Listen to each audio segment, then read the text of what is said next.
For those of you who have gone ahead and looked at the workbook, you've probably seen this page before. This explains the different sections that we're going to do one by one throughout the workbook. So here is an example of a flower, and it's color-coded and labeled. The pink section are the middles or the centers of your flower.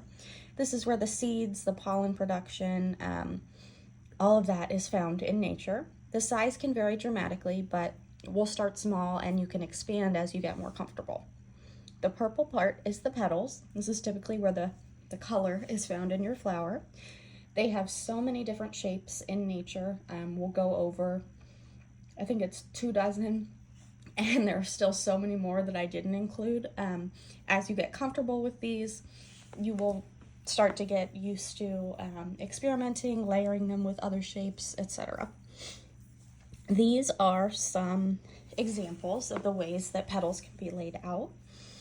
You can have a flower that has petals in thirds, kind of like an iris, maybe some littler flowers as well. Hydrangeas, they come in little bunches. You can have quarters, so you can have 4, and obviously this is just a quick freehand. It's not anything great, but it's just to show you how those are arranged. This would be something like a pansy. Fifths, this would be almost like a star shape, and they would rotate around that center.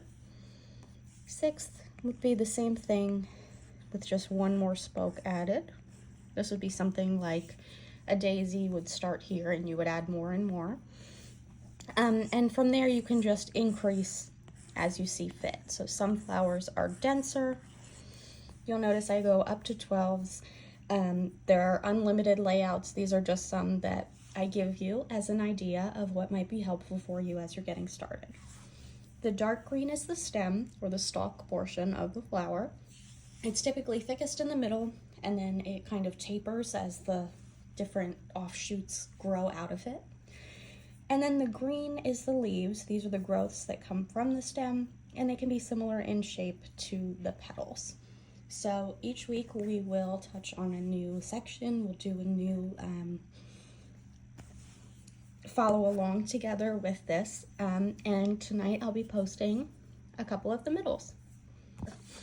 What I've done is I've imported my document, my PDF, into Procreate, and it makes each page its own layer. I've gone to page 7, which is where we start with our middles, and I'm going to add another layer to draw on so that if I want to restart or do this over and over, I can. Pick a color for yourself. It can be any color. I'm going to do, let's do blue.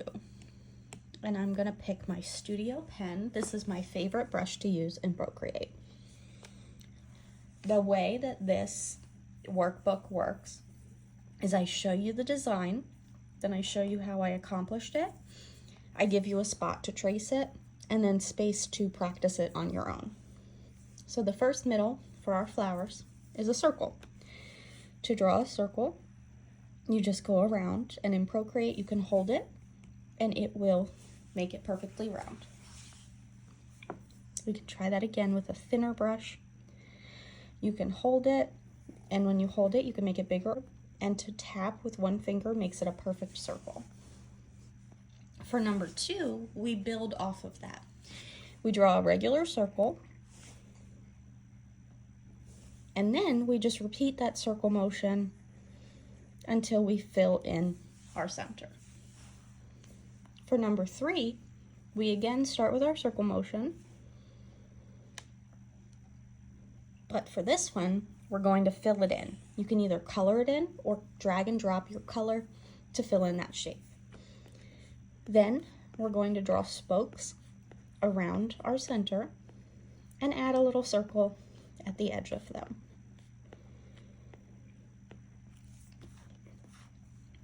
Number 4 is another circle, surprise, surprise, with dots inside.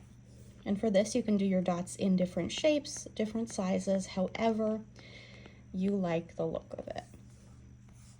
Number 5 is our first large circle shape, it's still made up of circles.